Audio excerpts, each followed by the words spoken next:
네, 오늘 또 역시 시와 복음 시간입니다. 제가 이제 또 주님과 교제하면서 또 받은 감동을 또 시라는 장르에다가 이렇게 넣어서 복음을 증거하고 있는데 시 한 편을 그래서 소개하겠습니다. 오늘은 제목이 미끄러질지언정입니다. 미끄러질지언정. 우리가 미끄러질지언정 넘어지지 않을 것은 주의 손이 우리를 붙잡고 있기 때문이고, 우리가 혼자 있을지언정 외롭지 않을 것은 주의 영이 우리와 함께하고 있기 때문이다. 이렇게 썼습니다. 근데 뭐 이렇게 썼지만 어디서 많이 들은 거죠? 예, 성경에 다 나온 겁니다. 성경에 나온 것을 이렇게 좀 이제 요약했습니다. 특별히 요건 이제 시편 37편을 이제 배경으로 하고 있죠. 그래서 한번 이 시간에 시편 37편을 보겠습니다. 시편 37편 24절에 보면은 저는 넘어지나 아주 엎드리지 아니하면 여호와께서 손으로 붙드심이로다. 저라고 하는 것은 이제 하나님의 은혜로 예수 믿고 구원받은 자들이죠. 즉 주님의 손으로 죄에서 이렇게 구출된 자, 그런 자를 말하는 거예요. 그런 자들은 넘어질 수 있다는 거예요. 우리의 연약함을 말하는 거죠. 우리는 연약해요. 우리는 연약하다고. 우리가 예수 믿고 그 생명으로 이제 새롭게 되었지만, 새로운 피조물이 되었지만, 이제 죄에 대하여 죽고 의에 대하여 산 자가 되었지만 육신을 입고 있기 때문에 우리가 연약해요. 그래서 참 마음은 원인데 원치 않게 이렇게 넘어질 때가 있어요. 근데 넘어지나 아주 엎드러지지 않는다 이거예요. 이거 잘 기억하세요. 우리 예수 믿고 구원받은 자들은 연약해서 넘어질 수 있어요. 근데 넘어질지언정 오늘 말씀을 보면은 엎드러지지 않아요. 완전히 넘어지지 않아요. 실패가 없어요. 사실 우리는 죽어도 다시 사는 거야. 이미 사망을 이긴 자인데 뭐 무슨 실패가 어디 있습니까? 실패 같을 수는 있어요. 근데 완전한 실패는 없어요. 왜 그러냐 봤더니 여호와께서 손으로 우리를 붙들고 계신다는 거야. 할렐루야. 이 손이 무슨 손이냐? 우리를 구원하신 손이거든요. 이사야 말씀 잠깐 볼까요? 오늘은 잠깐 성경 찾으면서 한번 이렇게 해봅시다. 이사야 59장을 좀 보겠습니다. 이사야 59장을 이렇게 보면은 16절에 사람이 없음을 보시며 중재자 없음을 이상히 여기셨으며 자기 팔로 스스로 구원 베푸시며 자기 팔로 구원을 베푸신 거예요. 주님이 자기 팔로 우리를 죄에서 구원하신 겁니다. 우리를 구원하신 다음에 그 팔로 계속 붙들고 계신 거예요. 보니까 우리가 참 연약해서 많이 넘어지죠. 근데 완전히 사실 안 엎드러지죠. 알고 보니까 주님 우리를 붙잡고 계신 거야. 이것을 이제 사도 바울이 알고 또 성령의 감동함 따라서 로마서 8장에 가보면 뭐라고 그래요? 하나님을 사랑하는 자 그 뜻대로 부르신 자들에게는 모든 것이 합력하여 선을 이룬다 이러는 겁니다. 어떻게 보면 우리가 넘어진 것을 통해서도 하나님이 우리를 통해 계획한 일들을 이루시는 거예요. 그 이루시기 위해서 어떻게 보면 그걸 허락한 거예요. 야, 이렇게 생각되니까 이제 우리들은 실패를 두려워하지 말라고. 내 힘으로 살 때는 실패를 두려워하죠. 그러니까 많은 사람들이 항상 두려움이 있는 거예요. 무엇을 할 때.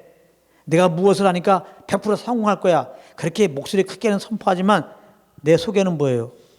안 되면 어떡하지? 실패하면 어떡하지? 오히려 내가 계획한 거 될 거야 라고 크게 소리쳤으면 소리칠수록 속엔 두려움이 더 몰려와. 내가 떵떵거렸거든. 이거 안 되면 어떡하라. 여기서 자유로울 수가 없어요. 근데 오늘 말씀은 여기서 자유할 수 있다는 거예요. 우리가 능력이 있어서 그런 게 아니라 하나님의 손이 날 붙들고 계시기 때문에 우리는 내가 하면은 넘어질 수 있죠. 실패할 수 있죠. 그러나 그때 하나님이 날 붙들고 계셔서 다시 일으키시기 때문에 넘어지는 것 같지만은 완전히 안 넘어져. 실패하는 것 같지만 실패하지 않아요. 오히려 그 넘어지는 걸 통해서 하나님이 벌쩍 이렇게 세워가지고 무언가 하나님은 날 통하여 계획한 일들을 이루시겠다는 거예요. 자, 그러면 이 주님의 손이 물론 구원의 능력에, 이 구원의 능력보다 더 큰 능력은 없죠, 사실은. 아무튼 근데 이 하나님이 우리를 붙잡고 있는 손이 구원의 능력의 손인데 지금 우리를 붙잡고 계십니다, 여러분들. 자, 시편 8편으로 갑니다. 자, 주님의 손이 얼마나 능력이 있는지를 봅시다. 오늘은 이렇게 시편을, 성경을 찾아보면서 자, 시편 이제 8편으로 이렇게 가게 되면은 아이고, 이제 시편 기자가 주님의 손이 얼마나 능력이 있으면 이렇게 이제 깨닫고 시로, 여기도 시를 읊네요. 시편, 여기 이제 3절에 주의 손가락으로 만드신 주의 하늘과, 아직은 주의 손가락이 하늘 갖다가 손가락으로 만든 거야, 손가락. 손가락으로 뭐 이렇게 주물르니까 하늘이 딱 생겼어. 주의 베풀어 두신 달과 별들, 다 이게 손가락으로 주물러주물하니까 하늘도 만들고, 우주 공간에 떠 있는 그런 달과 별들을, 별이 몇 개예요, 도대체? 학계 뭐 사랑한 사람에게 학 1000개 접어줬다 막 이러는데, 하나님이 우리를 사랑하여서 별을 만들었는데 몇 개 만들었어요? 셀 수가 없어. 뭘로? 주님의 손으로. 이 손이에요. 이 손이 우리를 붙잡고 있는 거예요, 지금. 6절에 보니까 주의 손으로 만드신 것을 다스리게 하시고. 그러니까 온 우주 만물을 다 주님이 손으로 만든 걸로 지금 표현하고 있잖아요. 그 능력의 손이, 능침이 없는 손이 나를 붙들고 계셔. 그래서 사실 우리들은 그냥 이 주님께 붙들려 살면 돼. 이 손이 이끄는 대로 살면 되는 거예요. 왜 넘어져요? 이 손이 이끄는 대로 가면 되는데 안 가서 그래. 그래서 이거 뭐와 같으냐면은 아이가 태어났어요. 그래갖고 이제 이렇게 누워있다가 기어다니다가 이제 일어나려고 할 때쯤,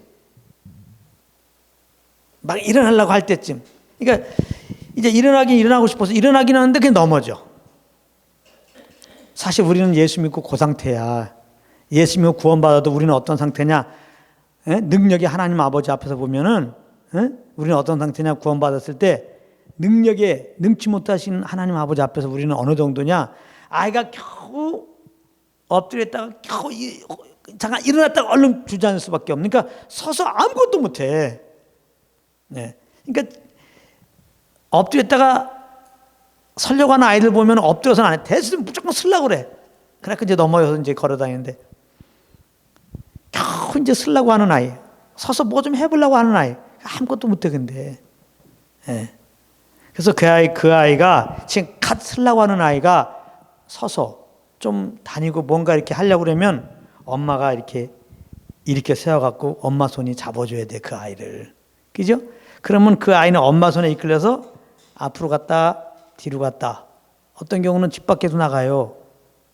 그러니까 아이가 착각하지 말아야 할 것은 엄마 손이 지금 일으켜갖고 엄마 손에 이끌려갖고 지금 방을 왔다 갔다 했고 밖을 나갔는데 내가 방을 걸었다, 내가 밖으로 나갔다, 이러면 안 되는 거죠.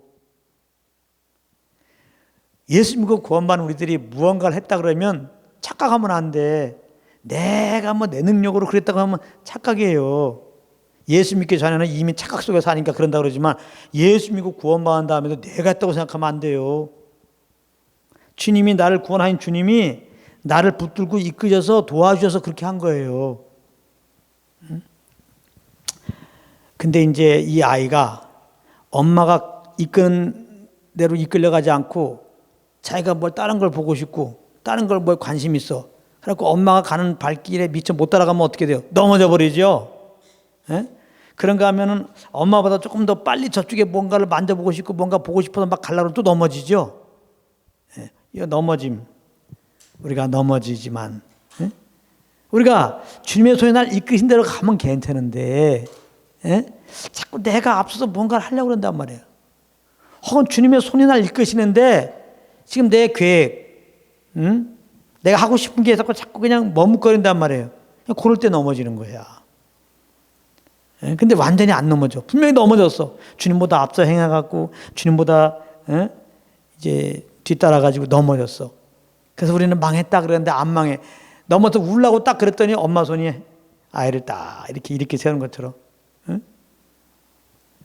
우리는 망했다 그랬는데 알고 보니까 주님의 손이 우리를 일으켰어요. 그래서 의인은 7번 넘어져도 다시 일어나거니와 할 때 우리가 다시 일어날 수 있는 근거는 주님의 손이 날 붙들고 계신다 이걸 알게 되면 다시 일어나게 돼요.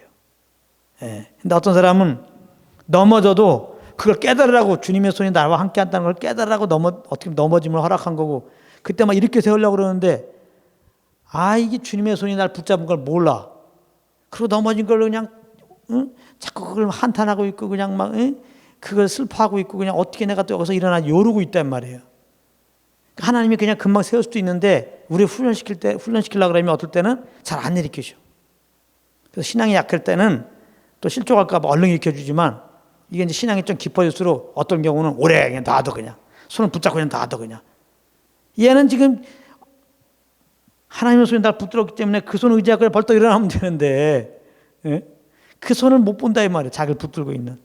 계속 그냥 자기가 자기 대로 살아서 넘어지고 그러니까 자기 방법으로 그 넘어진 거에서 해결하려고 하니까 계속 일이 꼬인다 이 말이에요.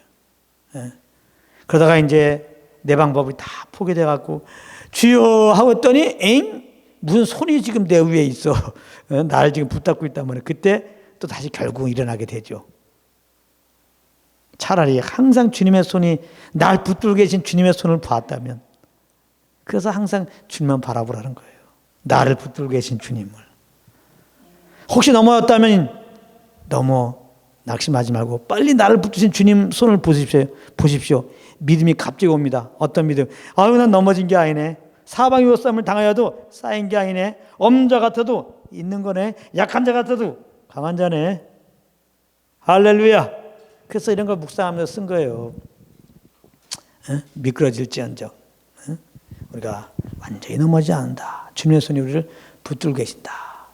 그러면서 이제 그 다음에 보게 되면 우리가 혼자 있어도 외롭지 않은 것은 주의 영이 나와 함께 하신다 그랬는데 사실은 성경에 보게 되면은 이 주의 손이 주의 영을 또 말하는 거예요.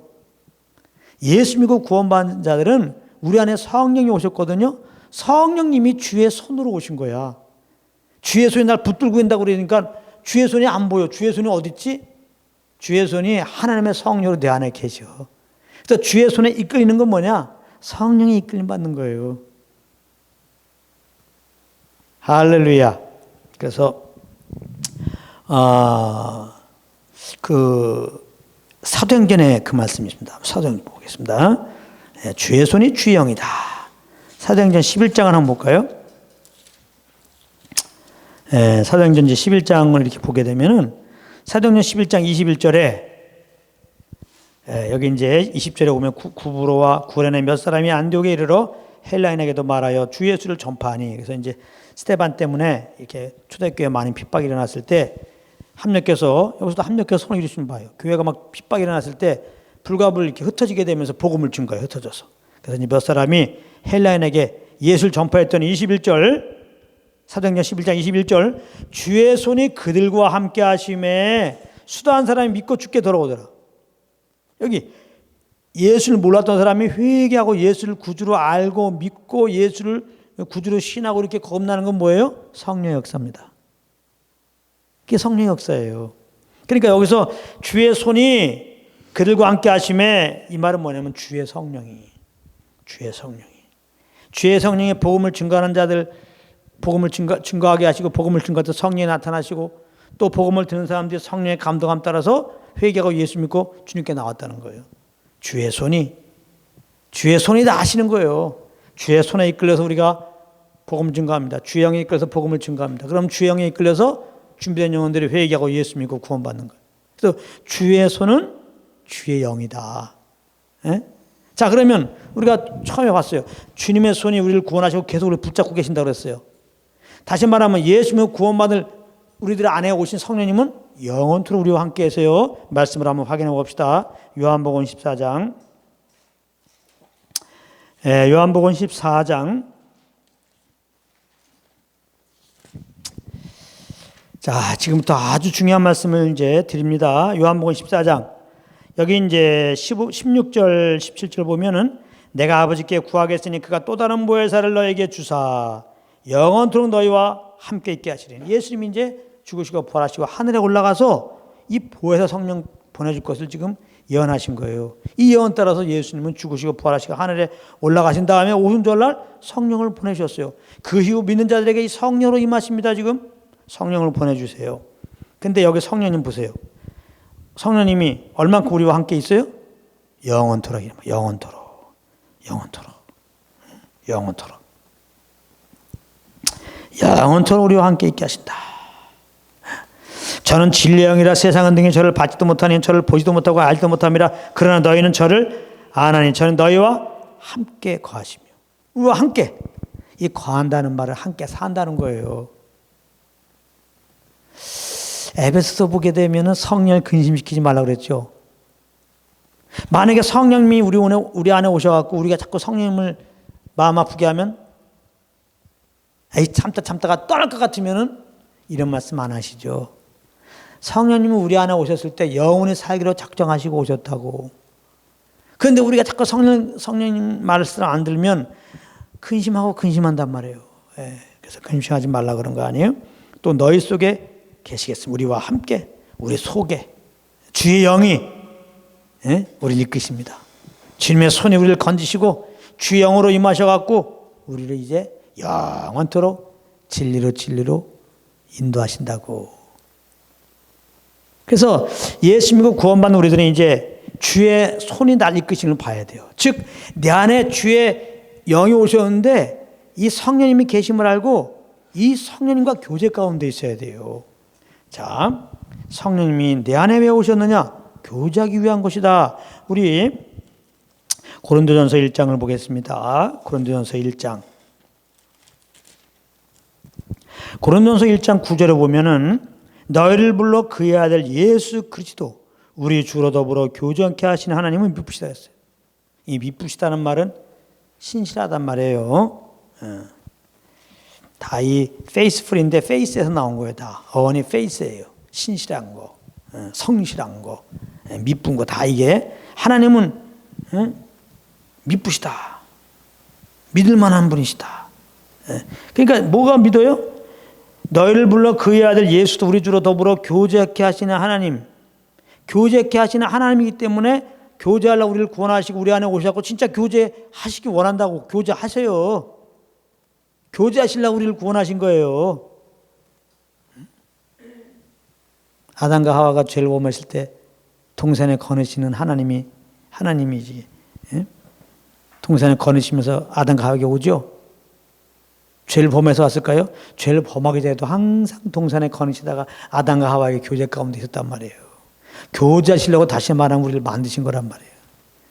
우리가 죄를 범하니까 교제가 안 되죠. 그 아들 이제 이 땅에 보내서 십자가 지게 하시고 화목제물 삼으시고 중보자 삼으시고 그 피로 우리와 화목하시고 우리 안에 성령 오셔서 교제하시기 바란다만 하나님은 교제. 우리 마음에 예수 믿으면 뭐예요? 에덴 동산이 이루어진 거예요. 할렐루야. 에덴 동산에 하나님이 거하신 것처럼 하나님의 성령으로 하나님이 오셔서 교제한단 말이에요. 여기 예수와 더불어 교제하다는데 예수님이 성령으로 오셨잖아요. 또 다른 보혜사, 자기와 똑같은 보혜사란 말이에요. 질적으로. 성령님은 예수님과 다른 말씀하지 않아. 예수님이 하신 말씀을 생각나게 하시러 오신 거예요. 성령과 교제하는 게 예수님과 교제하는 거예요. 근데 하나님 미쁘시단 말이에요. 우리 안에 오셔갖고 절대 그냥 얘기를 안 하신 분이 아니라 얘기하셔요. 반드시 하십니다. 우리가 이제 서로가 이렇게 토라지면 꽁 하잖아요. 얘기를 해야 되는데 꽁 하면 안 되잖아요. 그러니까 성령님을 근심시키면 성령님도 꽁할 수밖에 없어요. 그래 근심시키지 말라면 자꾸 잘못하면 우리가 꽁하게 한 게 뭐 우리가 죄를 범할 때 꽁하시지. 꽁한다는 것보다 너무 안타까워하시죠. 교제가 안 되니까. 그러니까 빨리 자백하라는 거예요. 그래서 우리가 정말 성령님과 동행하게 되면은 통해자복하는 심령이 돼요. 왜냐하면 우리는 연약해서 좀 이렇게 잘못할 때가 있거든요. 그러면 성령님이 가만 안 있어요. 빨리 그걸 회개하라고 그런다고. 그럼 그걸 자백하면 돼요. 자백하면. 그거 좋은 거예요. 별거 아닌 거에 자꾸 이렇게 내 속에 그런 성령으로 말미암아 지적이 와서 자백한 좋은 거예요. 하나님이 원하시는 심령은 통해자복하는 심령을 좋아해요.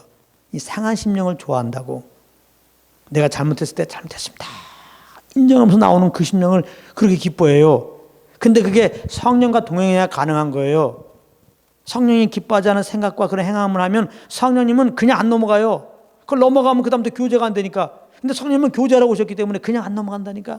그러니까 성령님과 교제해 보세요. 별거 아닌 거에 딱 성령님은 나에게 지시를 해주세요. 그럼 우리는 통해자복하는 심령이 되죠. 잘못했습니다. 그게 얼마나 좋아요. 자백하면서 또 이렇게 얼마나 우리 죄를 용서하신 주님을 더 알게 되고 더 사랑에 겨워서 우리가 또 살게 되잖아요. 네, 이렇게 되는 거예요. 그래서 이제 고린도후서 13장에도 보면요. 고린도후서 13장 13절. 고린도후서 13장 13절. 그래 보통 이제 목사님들이 축도할 때 말씀인데 여기 보면은 주 예수 그리스도의 은혜와 하나님의 사랑과 성령의 교통하심이 너희 무리와 함께 있을지어다. 성령의 교통을 했잖아. 성령님의 교통. 응? 성령님은 교통하러 오셨어요. 우리는 성령의 교통 가운데 있어야 돼. 근데 이 교통이라는 게 영어로는 펠로우십이거든요. 펠로우십. 아까 고린도서 1장 9절에 있는 그 교제. 그것도 펠로우십.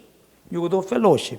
그러니까 예수와 아까는 고린도서 1장 9절은 예수와 교제케 하시고 여기는 성령의 교통을 했으니까 예수님이 성령으로서 우리와 교통하시는구나. 예, 교통. 아주 친밀한 교제를 말하는 거죠.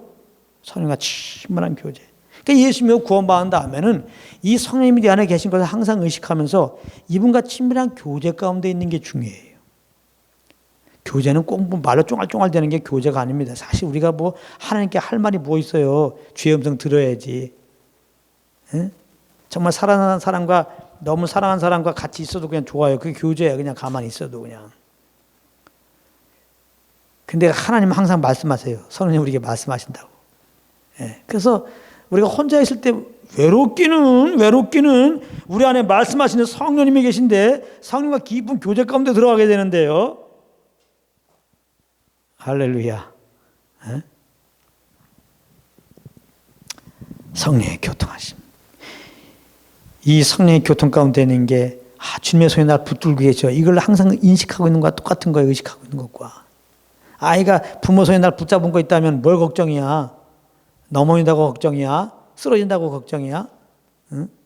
내가 저기까지 가야 되는데 나 못 걸겠는데 그게 걱정입니까? 내 능력의 한계를 보면서 뭘 걱정해요? 주님의 손이 이끌림 따라가면 넉넉히 갈 수 있는데 주님의 손이 나를 인도한다는 것을 아는 게 뭐예요? 성령과 교통하는 거예요. 교통. 그 교통 가운데 사는 거예요. 그게 늘 주님에 이끌려 사는 거예요. 구약에 보면 구름으로도 이렇게 성령님을 표현하죠. 이스라엘 백성들이 출애굽된 다음에 불기둥 구름기둥 이끌린 거. 응? 그래서 그들은 광야 40년이 보호됐잖아요. 옷도 헤어지지 않고 발도 부르트지 않느니라. 불기둥 구름기둥 이끌려갔을 때 주님의 손에 이끌렸을 때 응? 우리가 정말 성령에 이끌리면요 이 땅이 얼마나 정말 패악하고 음란하고 타락하고 어둡습니까? 그러나 우리 영혼은 보호된단 말이에요. 우리가 영을 쫓으면요. 자, 주님과 깊은 사귐 속에서 어떤 횡재를 맞이하게 되느냐? 제가 오늘 이 말씀 좀 드리고 싶어요. 제발 그 동영상 멈추지 마시고 좀 들어봐요. 자, 고린도 말씀 보겠습니다. 이제 중요해요. 마지막 말씀입니다. 자, 고린도전서. 자, 성령과 교제를 해야 될 이유. 고린도전서 2장. 자, 고린도전서 2장 9절 한번 보겠습니다. 고린도전서 2장 9절 다 같이 한번 읽겠습니다. 시작. 기록된 바 하나님이 자기를 사랑하는 자를 위하여 예비하신 모든 것은 눈으로 보지 못하고 귀로도 듣지 못하고 사람의 마음으로도 생각지 못하였다 한 것 같으니라. 여기 고린도전서 2장 9절에 보면은 하나님이 자기를 사랑하는 자들을 위하여 예비하신 게 있는데 이건 우리 눈으로 보지 못한다는 거예요. 귀로 듣지 못한다는 거예요. 마음으로 생각지 못한다는 거예요. 생각지 못한다는 것은 이해하지 못한다는 거예요. 근데 성령으로 이것을 보인다는 겁니다. 이게 뭘까 도대체? 눈으로 보지 못하고 귀로도 듣지 못하고 사람의 마음으로 도대체 이해할 수 없는 이것. 성령으로만 볼 수 있는 것. 이게 과연 무엇일까? 이것 예수예요. 예수예요. 예수 그리스도는 이 땅에서 죽으시고 부활한다 하늘에 올라가셨잖아요.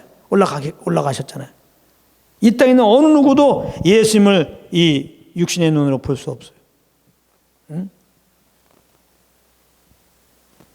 갈릴리에서 예수님의 제자들이 예수님으로부터 직접 그 귀로 들었던 그 음성을 들을 수 없어요. 그렇게. 또 마음으로 예수님을 절대 이해할 수 없습니다.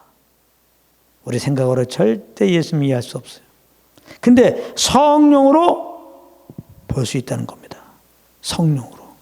성령과 교통하게 되면은 어떤 일이 벌어지느냐? 눈으로 보지 못하고 귀로 듣지 못하고 마음으로 생각지 못하는 예수 그리스도를 정말 영으로 정말 보고 그 음성을 듣고 그분을 이해할 수 있다는 겁니다. 영으로 주님을 예수님을 만날 수 있다는 거예요. 영으로. 예, 영으로. 성령으로 복음을 증거했을 때 스데반이 막 핍박을 받아서 돌로 막 맞아 죽어갑니다. 그때 영안이 열리죠. 영으로 영의 눈이 딱 열리면서 하늘 보좌에서 그 모습을 좀 안타깝게 여기고 보좌에서 서 있는 예수님을 본다 이 말이에요. 얼마나 힘이 들게 시민하겠어요. 스데반이 그 돌 맞아 아파갖고 아유 억울해 아이고 힘들어 그게 아니죠. 영광스러운 주님을 보았는데 이야 저분은 내 마음을 다 아시고 저 영광의 자리에 이제 내가 그리스도와 함께 누리게 될 것이고 정말 성령으로 영광 중에 계신 주님을 바라볼 때 이 땅에 어떠한 핍박, 어려움을 이길 수 있죠. 우리가 지식이 아니라 정말 성령으로 말미암아 주님을 만나지 못하기 때문에 매일매일 예수를 만나지 못하기 때문에 이렇게 염려근심하는 거예요. 땅에 소망 두는 거고요. 이 주님을 만나면 이 세상에 사랑하고 귀 여길 게 없죠. 예수보다 더 귀한 게 없는데, 더 소중한 게 없는데, 사도 바울은 이 예수님을 아니까 모든 걸 배설물 여기잖아요. 그 주님이 계신 그 주님과 영원히 거할 하나님 나라에 딱 소망을 두죠. 이 땅에 있는 거 그 얼마 있으면 다 놓고 갈 걸 뭘. 좀 있으면 다 썩어질 걸. 그걸 뭐 이렇게 목숨 바치면서 남을 해주면서 그걸 얻으려고 그러고 그럽니까? 그런 거 없어요. 다 주님을 몰라서 그런 거예요. 종교적으로 주님 섬겨서 그렇습니다. 말로는 주님이 내 안에 계시네. 주님 어서 오시옵소서 그렇지만 다 종교적인 거예요. 신앙은 종교가 되면 안 돼요. 정말 우리는 생명으로 주님을 섬겨야 돼요. 생명은 주님을 아는 겁니다. 예수님의 생명으로 겁나 우리들은 주님을 알 수가 있어요. 볼 수가 있다고 그 음성을 들을 수가 있어요. 이해할 수 있어요. 주님을. 왜? 어떻게? 성령으로. 그러니까 예수님을 구원받은다 하면은 그냥 행동으로 내가 주일날 잘 나오고 11조하고 뭔가 열심히 충성봉사하고 이런 식으로 주님께 잘 보려고 하는 건 다 종교예요. 그렇게 한다고 주님 못 만나요. 아니 빠지지 않고 교회 나와봐. 주님 만나나. 열심히 충성봉사해봐. 주님 만나나. 주님 못 만나요. 그런 걸로. 내 안에 계신 성령과 교통 속에서 주님을 아는 거예요. 할렐루야. 그래서 주님을 알게 되면 너무나 감사와 기쁨, 조건이 아니라 무슨 복 받으려고 그러는 거야. 그냥 감사함으로 그 사랑에 강건되어서 무엇을 하게 돼요. 그것을 보고 예배 드린다는 거예요. 그것을. 그렇게 주님 섬겨야 돼요. 그런 예배자를 지금 주님이 찾고 계신 거예요. 그래서 성령과 진리로 예배한 자를 찾는다는 거야. 성령께서 정말 진리 대신 예수님을 알려주면 그 감동 따라서 하는 거. 조건 없죠. 내가 감동 따라 했는데 안 알아줘. 누가 날 오해해줘. 그거 승질 낼 거야. 나 임무 안 시켜줘. 그게 뭐가 문제야? 주님 몰랐다는 증거지 그거는. 내가 진짜 주님의 좋아서 했는데 아무 적 없죠. 이게 사실인가? 여기서 지금 이제 우리에게 예비한 것이 예수라는 거, 성령으로 예수님을 알 수 있다는 것을 이제 이게 맞는 해석이라는 게 베드로서 갑시다. 마지막 말씀입니다. 끝까지 들으세요. 베드로전서 1장 8절 9절을 8절을 읽겠습니다. 베드로전서 1장 8절 시작. 예수를 너희가 보지 못하였으나 사랑하는도다. 이제도 보지 못하나 믿고 말할 수 없는 영광스러운 즐거움으로 기뻐하니. 할렐루야. 여기 봐봐. 내가 보지 못하였으나 사랑하는도다. 보지 못하나 믿고 말할 수 없는 영광스러운 즐거움으로 기뻐하니. 이건 뭐냐? 우리가 눈으로는 보지 못해, 귀로는 듣지 못해, 마음으로는 이해하지 못해서 그러나 성과 교통 속에 있다 보니까 영으로 주님을 알아. 영으로 주님을 안다고. 나를 얼마나 사랑하시는 주님인지. 우리를 구하기 위해서 핏덩이가 되셨잖아요. 영으로 알아요. 그 예수 그리스도는 바로 하나님의 사랑이에요. 우리 얼마나 사랑했으면 그 아들을 십자가에 우리를 죄에서 구원하고 해서 핏덩이 되게 하셨냐고. 영으로 그 예수를 만나는 거예요. 영으로 주님의 그 사랑을 아는 거예요. 그래서 우리가 그 예수님을 사랑하게 돼요. 보지 못하지만 사랑해요. 직접 귀로 주의 음성 듣지 않지만 사랑해요. 마음으로 이해 못해도 영으로 주님을 성령과 교제 속에서 아니까 사랑해요. 아주 즐거워요. 즐거워요. 아주 즐거워하고 막 기뻐해요. 그래서 이제 우리가 풍부에 처해도 빈부에 처해도 순경이나 역경 속에서 이 성령과 교제하면 순경 때문에 풍부 때문에 기뻐하는 게 아니라 이 주님 때문에 기뻐해요. 또 빈부 때문에 역경 때문에 낙심할 게 아니라 성령과 교통 속에서 이렇게 날 사랑하시는 은혜의 예수, 사랑의 예수님 알고 나는 여전히 기뻐해요. 이렇게 성령으로 예수 만나고 예수님 때문에 정말 이렇게 주님을 감사하며 기뻐하며 이제 그분의 소원함을 따라서 순종하며 사는 거, 이것이 예배입니다. 이것이 예배예요. 그래서 우리는 하나님을 찾는 예배자가 되기 원합니다. 항상 주님의 손이 나와 함께 한다는 거, 주영이 나와 늘 함께 한다는 거 꼭 기억하십시오. 이걸 아는 자들은 절대로 조금 뭐 잘못했다고 실패했다고 낭망하지 않습니다. 뭐 외로워하지 않습니다. 당연히 원망 불평 없고요. 성령과 교제 속에서 그 주님을 아니 항상 감사하고 기뻐하고 상황이 어떠하든지 이렇게 주님만 높이고 그 예수님을 자랑할 뿐입니다. 이런 삶이 되시기를 예수님으로 축복합니다.